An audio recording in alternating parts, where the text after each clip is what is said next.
Yan, tama, Vanny Bear.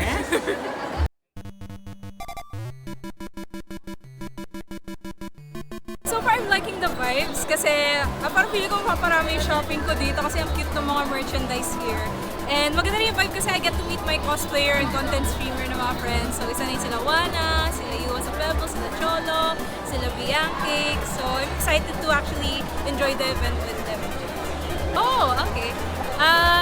Siguro kasi marami kasi mga bagong Cubs pero hindi talaga ako laki dito sa Pilipinas. I'm originally from Hong Kong. I was born and raised there.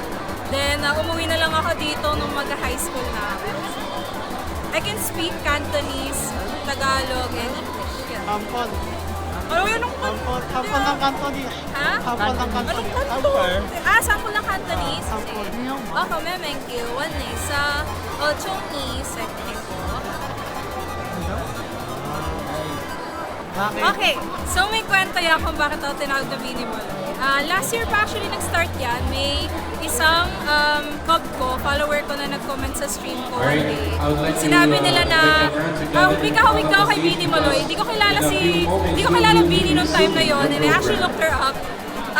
Pero to be honest, hanggang ngayon hindi ko nakikita na magkamukha kami. Basta totoo lang. So doon yung nagsimula. Then, bumalik ulit siya this year, hindi ko lang pinapansin. Mas lumala na ngayon. Hindi ko alam bakit. Baka siguro dahil sumisikat ang Bini. Kaya ayun, nagtuloy-tuloy na siya.